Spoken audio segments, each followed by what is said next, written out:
Bonjour, shalom, shalom, bien-aimé dans le Seigneur.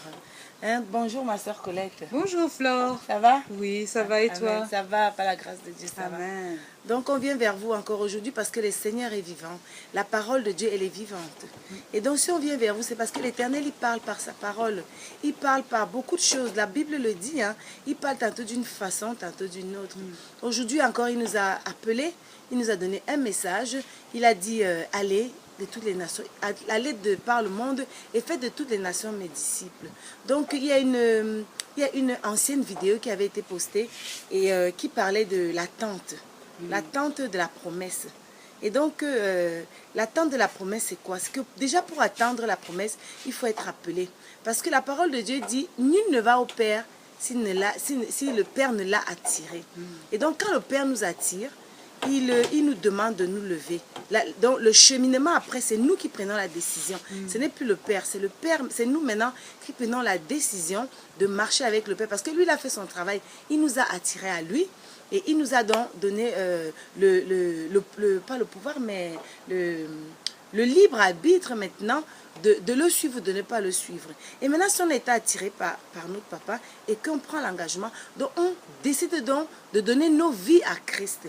Et quand on donne nos vies à Christ, on lit dans sa parole que le Seigneur n'a pas des plans de malheur pour nous. Il a des plans de bonheur. Il a programmé des choses bonnes pour nous. Et donc, et la Bible le dit encore, la Bible dit que si on est dans l'attente de la promesse de Dieu, on peut être fatigué, on peut être, par exemple, découragé, mais qu'on sache que la promesse de Dieu, quand elle est sortie, elle ne retourne jamais à lui sans avoir fait son effet. Amen. Donc ce n'est pas un homme pour mentir, c'est Dieu. Donc s'il a dit, elle arrivera certainement. Elle va finir par se faire. Certainement, c'est toujours, si vous voulez. Ça va prendre le temps que ça prendra, mais la promesse de Dieu va finir par arriver. Amen. Donc on reste dans une position, dans une attente. Et donc c'est ça notre sujet aujourd'hui, c'est l'attente. C'est ça notre sujet. C'est comment est-ce que nous attendons cette promesse.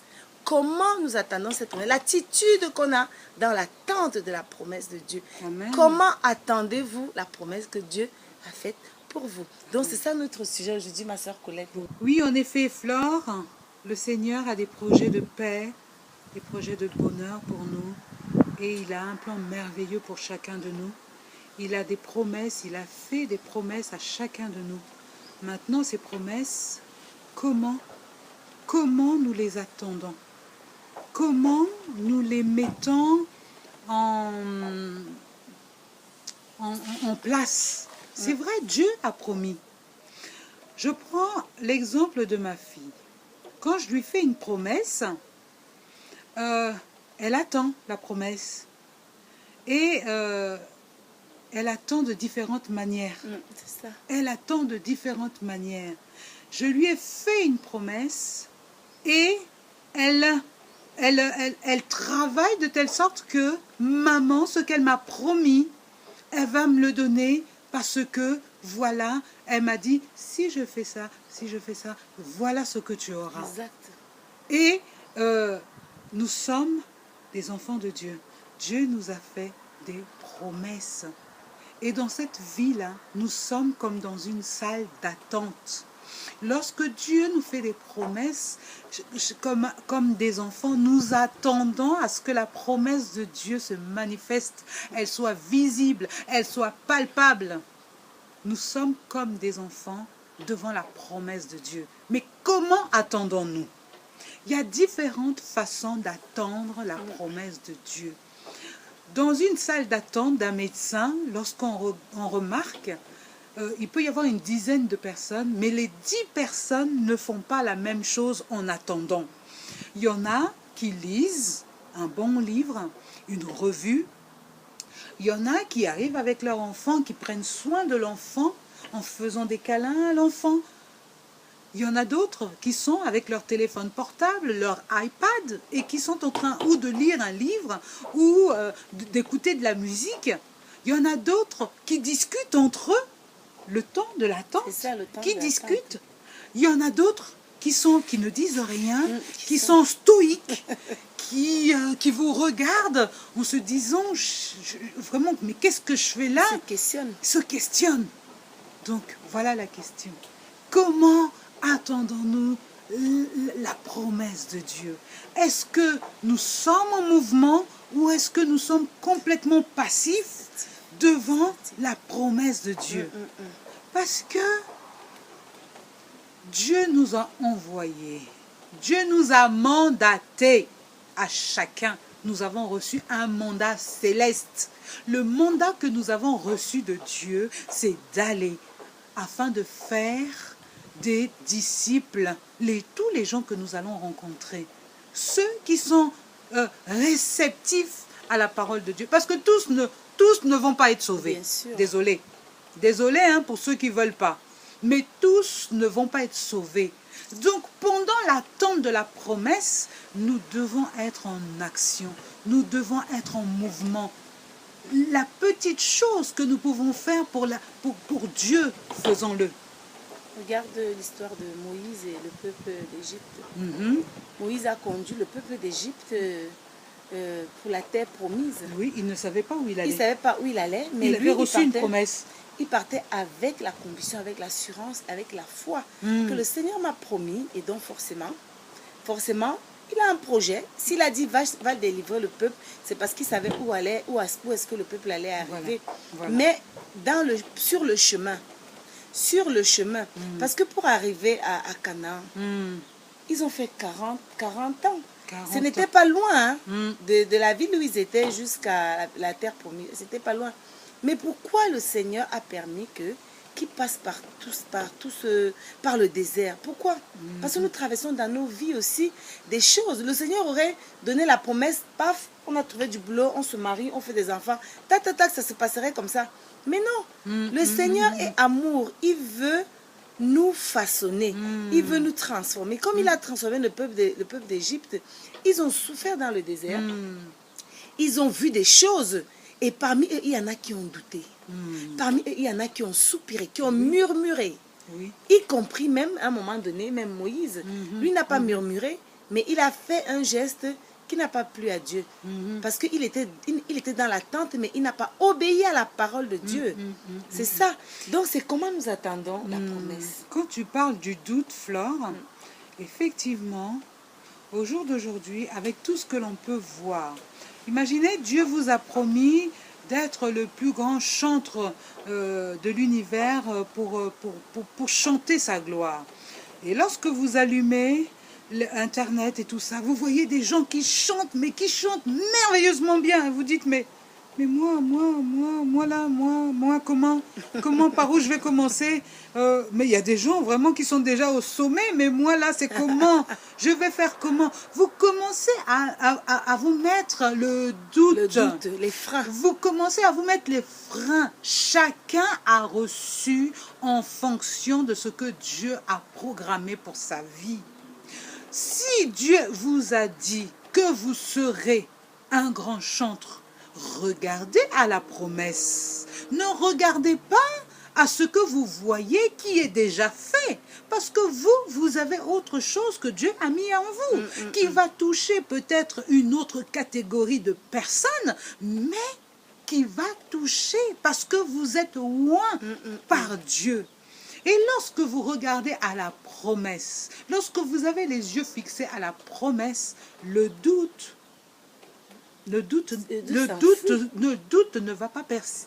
va même pas persister. C'est ça. Parce que sachez que sur le chemin de votre promesse, sachez que l'ennemi a aussi entendu que Dieu vous a fait une promesse. Exact. Et donc le but de l'ennemi, parce que lorsque vous êtes loin de l'Éternel, l'ennemi reconnaît en vous le potentiel de Jésus-Christ en vous. Oui, nous sommes les ambassadeurs du royaume de Dieu sur cette terre. Nous ne sommes pas rien, nous, enfants de Dieu. Ceux qui ont choisi Jésus comme Seigneur, comme Maître, comme Sauveur, nous sommes les ambassadeurs de Christ sur la terre. Donc, cela veut dire que nous sommes loin, nous sommes mandatés, que personne ne vous trompe, mes amis. Nous sommes mandatés par le Père Tout-Puissant d'aller et de faire des disciples tous les gens que nous rencontrerons.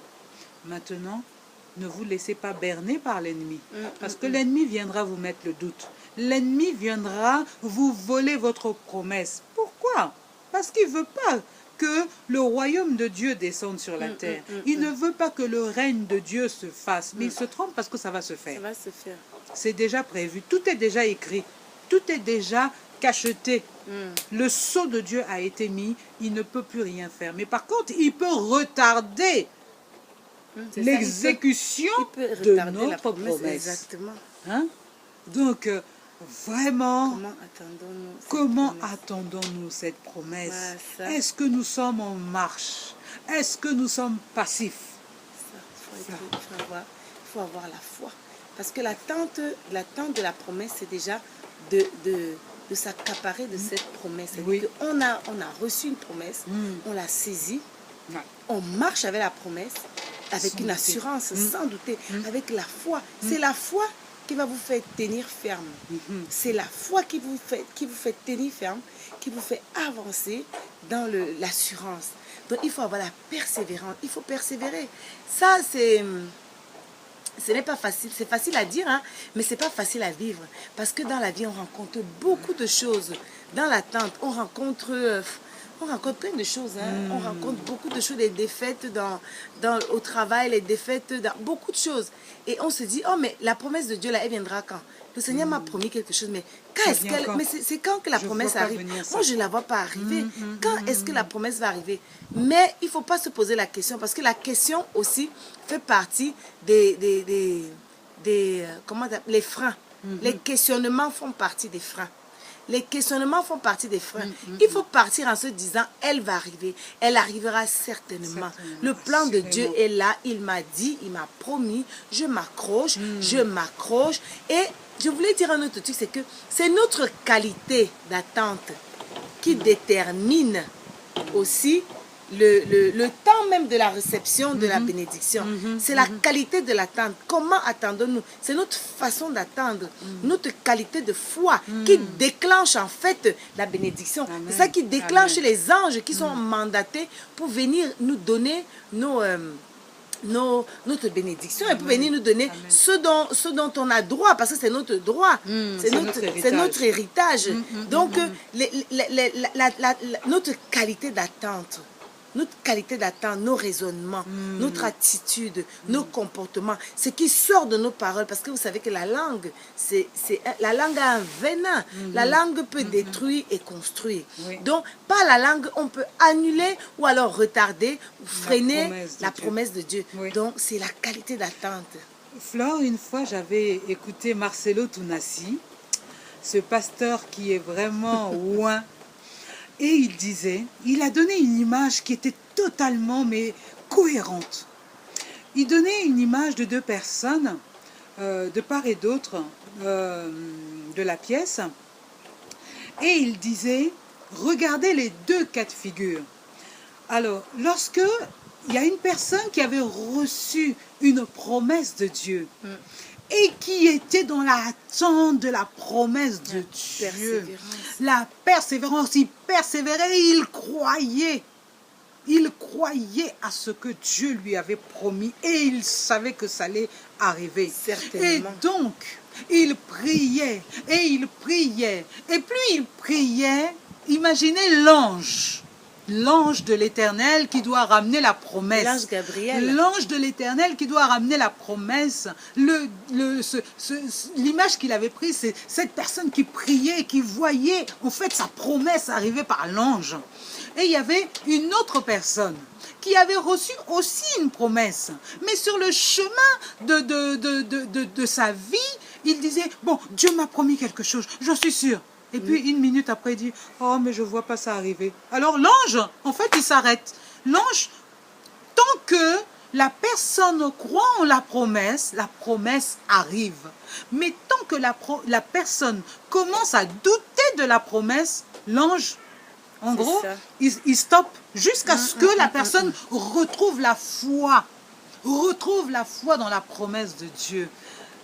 Une fois, je disais à ma sœur, franchement, qui a une foi incroyable. Hein. Franchement, moi, la foi qu'elle a là, oh mon Dieu, c'est incroyable. Je lui dis, mais tu fais venir à l'existence ce qui n'est pas encore là. C'est-à-dire, elle vous dit de ces choses, vous vous dites, mais elle va trouver ça où? Mais elle va trouver ça où? C'est pas possible. Et je lui ai dit, mais tu es incroyable. Ta façon de parler, moi, ça m'encourage, ça me booste. Parce que tu me fais voir ce que moi-même, je ne vois pas. Tu me fais espérer ce que moi-même, je ne vois pas, qui n'existe même pas encore. Et c'est là, elle me dit, mais c'est la foi. La foi est une ferme assurance des choses qui sont là-haut dans le ciel, que nous devons faire descendre. On déclenche. On doit déclencher par l'attitude, ça descend par la foi. C'est ça, c'est ça. La foi, c'est ça. L'espérance, l'attente, c'est ça. C'est même si tu ne vois pas la chose arriver demain, tu continues à la voir parce que Dieu te l'a promis. Amen, amen. C'est ça. C'est ça la foi. C'est ça. Donc, dans l'attente, dans la salle d'attente, parce que le monde là, nous sommes dans la salle d'attente. Dans la salle d'attente de quoi? Jésus revient bientôt. Notre salle d'attente là, pendant que nous sommes en train d'attendre, c'est l'espérance de l'éternité, de la vie éternelle. Il y en a qui ont reçu plein de promesses qui vont s'accomplir au nom de Jésus. Amen. Hein? Mais notre plus grande espérance, c'est que Jésus revienne et que nous soyons parmi ceux qui vont être enlevés. Donc, ne nous laissons pas berner par ce que nous voyons au quotidien. Ne nous laissons pas berner par les séductions de cette vie. Cette vie, moi je dis toujours, le monde nous ment. C'est une illusion. Le monde là que nous voyons nous ment. Là vous voyez les choses briller, les choses, les lumières, c'est un trompe-l'œil. C'est du pipeau. Ce monde, c'est du pipeau.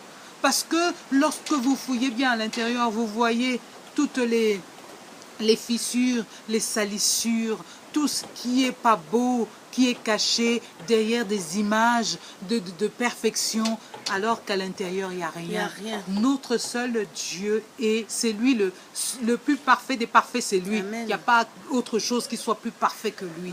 Donc, dans la salle d'attente, nous sommes dans la salle d'attente.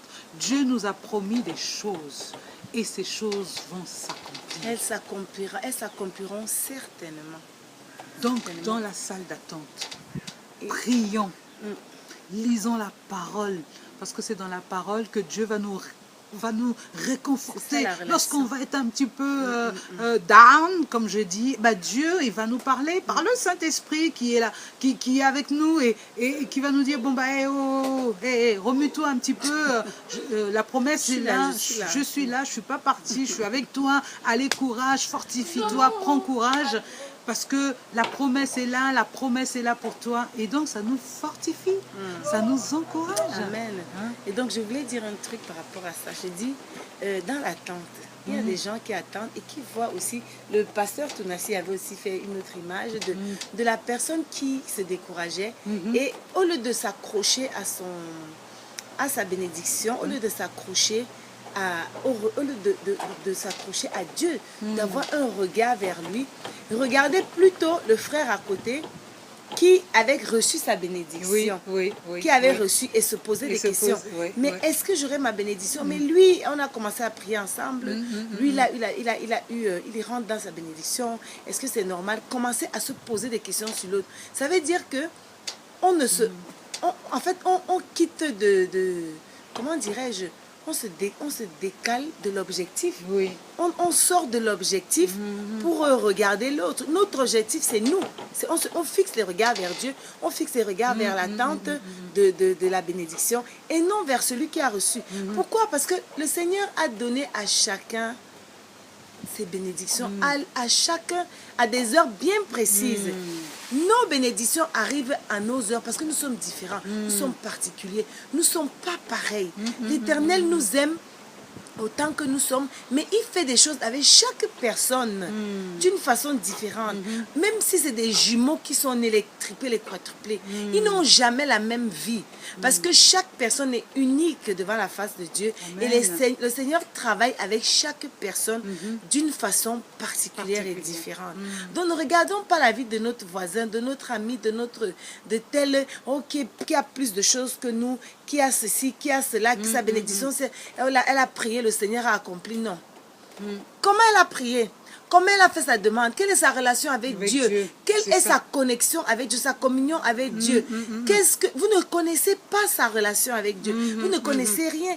Donc cherchez plutôt à avoir une relation aussi particulière, personnelle avec Dieu. Vous rentrez dans une intimité. Et le Seigneur vous parlera. Peut-être là, il va vous dire que voilà ce qu'il faut faire. Voilà ce qu'il faut faire. Voilà. Qu'au lieu d'avoir des regards sur les autres qui ont peut-être réussi entre guillemets selon les hommes, des fois. Mais c'est vrai que ce que tu dis, Flore, parce que plus on est concentré sur un problème, plus on n'entend plus le Saint-Esprit parler. C'est ça. Parce que tout notre cœur, toute notre pensée est concentrée sur... En fait, comme tu as dit, on s'éloigne de l'objectif. Hein, on ne regarde plus à Dieu, mais on regarde à autre chose qui n'est pas Dieu. Et là, effectivement, la promesse peut tarder. Elle tarde. La promesse, elle tarde parce que finalement, là où Dieu parle, on ne l'entend plus. Tout en sachant que Dieu parle tantôt d'une manière, tantôt de l'autre. Donc, il faut être très attentif. Il faut être très attentif et, comme dit ma sœur, avoir une relation personnelle avec Dieu. Hein, c'est vraiment dans cette relation-là que Dieu va révéler les choses. Hein, Dieu peut se servir d'un frère, Dieu peut se servir d'une sœur. Une parole de connaissance. Il faut être vraiment très attentive et être très humble quand on reçoit de telles promesses. Parce que je voulais dire aussi, Flore, lorsque tu reçois une promesse de Dieu, il faut faire très attention. Parce que l'orgueil de l'homme peut faire de telle sorte que ta promesse aussi, tu la rates. Mais ça fait partie, en fait, des freins à la promesse. Et oui. Ce qui retarde les promesses, ça fait partie de... Et oui, l'orgueil, Dieu t'a promis quelque chose. Et donc, tu es bien au courant de ce que Dieu veut faire avec toi. Donc, dans ta rapidité aussi, tu peux accélérer les choses et puis finalement, te tromper tout bonnement parce que ce n'était pas le temps de Dieu. Mais aussi, dans ton non-activité,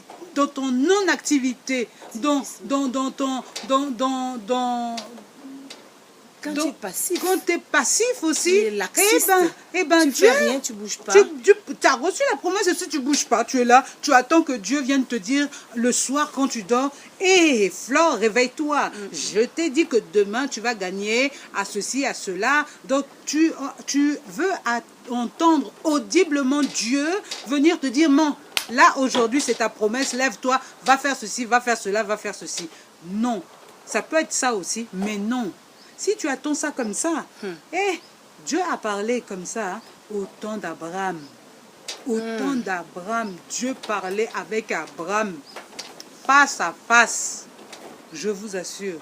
Mais au jour d'aujourd'hui, là, Dieu parle différemment. Dieu parle différemment. Donc, tu as reçu ta promesse, ne sois pas orgueilleux, sois humble, écoute, lis la parole, reçois, mets-toi en action. Mets-toi en action. Parce que si Dieu a dit, tu vas être chef d'entreprise, un grand chef d'entreprise. Tu dors toute la journée. Tu dors toute la journée. Tu ne lis rien du tout. Tu ne commences même pas à réfléchir, à cogiter. Bon, Seigneur, tu m'as dit chef d'entreprise. Mais de quoi? Après, il faut poser des questions au Saint-Esprit. Bon, Saint-Esprit, le Seigneur a dit que je vais être chef d'entreprise. En quoi? Dis-moi, montre-moi. Commence à lire peut-être les bouquins de comment manager, comment faire ceci, comment faire cela. Et chercher du boulot. Et chercher du boulot, surtout si tu dors toute la journée. Commence à te lever. Parce que chef d'entreprise, ce n'est pas dans ton lit que tu vas devenir chef d'entreprise. Hein? Il faut se mettre en action. Il faut se mettre en action. Il faut déclencher la chose. Parce que la chose, elle est là, elle est faite, elle est bouclée par l'Éternel. Et maintenant, à nous, maintenant, de nous mettre en action. De nous mettre en action. Amen. Mais c'est ça, c'était ça le sujet en fait. Vraiment, c'est ça. On doit se mettre en action et moi j'ai reçu plein de choses et je me suis levée et je suis en action, on va voir. Mais ce qui est bien, c'est que quand on se met en action avec la foi, le bout du tunnel qui n'est pas visible, on le voit. Personne ne le voit, mais vous êtes la seule personne à voir la lumière au bout du tunnel. Vous êtes la seule personne à voir. Et c'est encourageant, c'est encourageant. C'est pour ça qu'on est venu aujourd'hui, pour vous encourager vraiment à vous lever, à vous mettre en marche, pour rentrer dans vos bénédictions, pour rentrer vraiment dans le projet, le plan que l'Éternel avait promis, avait programmé pour vous. Il faut rentrer. Parce que le Seigneur est bon et merveilleux. Et il n'est pas un homme pour mentir. Moi, je dis toujours, ne sous-estimez jamais les petits commencements. Parce que tout le monde a commencé par un petit commencement. Tout le monde a commencé par faire un pas. Et quand il a fait un pas, il a refait un deuxième pas. Et quand il a refait un deuxième pas, il a refait un troisième pas. Et après, il a marché. Et après, maintenant, il court. Et après, maintenant, il est autonome. Il est debout. Il gère ses affaires. Dieu nous a dit d'aller. Alors, commençons à faire un pas. Commençons à faire 2 pas. Là où on fait un pas, 2 pas, le Seigneur, il voit, il dit, oh, voilà, le courage, oh, il a compris ce que je voulais dire, voilà, je vais maintenant l'aider, parce qu'il attend aussi que nous soyons actifs. C'est Jacob qui avait lutté avec...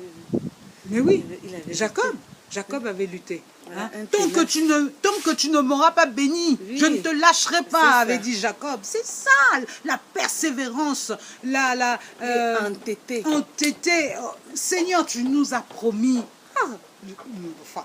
Nous lisons dans la parole de Dieu tellement de promesses merveilleuses. On a une vidéo sur les promesses. On a vraiment des choses extraordinaires que Dieu nous a promis à chacun. Rentrons dans nos promesses. Allons chercher nos promesses. Et rappelez à Dieu tous les jours dans la prière. Nous devons. Rappelez de lui. Oui, rappelez tout le temps à Dieu. Voilà, tu m'as promis ça. Voilà, tu m'as promis ça. Seigneur, tu m'as promis ceci. Je t'attends. J'attends la promesse. Je marche dans la foi. Je sais qu'elle va arriver certainement. Et je marche. Seigneur, tu m'as promis la guérison. Tu m'as promis ceci. N'oubliez pas de toujours. Il a dit de le mettre à l'épreuve. Et il va faire le travail. Mettez-moi à l'épreuve. Vous verrez si je n'ouvre pas pour vous les écluses des cieux. Dieu nous a fait. Alors allons-y. C'est comme ma fille, quand je lui ai promis, tant qu'elle n'a pas reçu sa promesse, elle ne me lâche pas. Et pour que moi je puisse enfin respirer, je suis obligée de lui donner sa promesse. Et c'est seulement que quand elle a reçu sa promesse, que là maintenant elle peut souffler. C'est ça la persévérance. Vraiment, soyons comme des enfants. Dieu a dit, soyez comme des petits enfants. Ne soyons pas trop adultes dans la tête, trop de raisonnement. Soyons comme des petits enfants. Mais je voulais dire quoi pour finir, parce on peut parler jusqu'à demain. Je voulais dire que dans l'attente et la foi, il faut avoir une qualité de vie vraiment qui s'y opère. Une qualité de vie qui plaît à notre papa. C'est-à-dire que le Seigneur veut nous voir saints, il veut nous voir purs, il veut nous voir remplis de sagesse, remplis d'humilité, remplis d'amour. C'est ça que le Seigneur veut. On ne va pas être dans l'attente et puis aujourd'hui on a fini de prier, après on va faire une autre vie à côté qui ne plaît pas à Dieu. Ça ne va pas aller. Donc restons vraiment dans la droiture, la vérité. On va tomber, nous sommes des humains, on tombera. Mais quand on tombe, on se relève. On sait comment on se relève. On a notre papa qui nous regarde. On se relève, on s'humilie devant lui. Il pardonne et puis on continue le chemin. Donc voilà, c'est ce qu'on avait à vous dire aujourd'hui. On voulait vous partager ça. De tenir ferme dans l'attente, de persévérer. Et on vous encourage à continuer vraiment dans votre voie, parce que la promesse, elle est là. Elle va tarder à arriver, mais elle arrivera certainement, mes frères. Et pour ceux qui ont reçu la promesse, témoignez. La puissance du témoignage fait que, quand moi je suis en attente de ma promesse, et que quelqu'un a eu sa promesse, qui vient me parler de sa promesse, je suis encouragée de savoir que j'ai un Dieu vivant et que tout ce qu'il dit est vrai. Alléluia. Donc, soyez bénis, et encouragés, vraiment. Ne désespérez pas, parce que le Seigneur a les yeux fixés sur vous. Ne désespérez surtout pas. Amen. Au revoir, Fleur. Au revoir, Colette.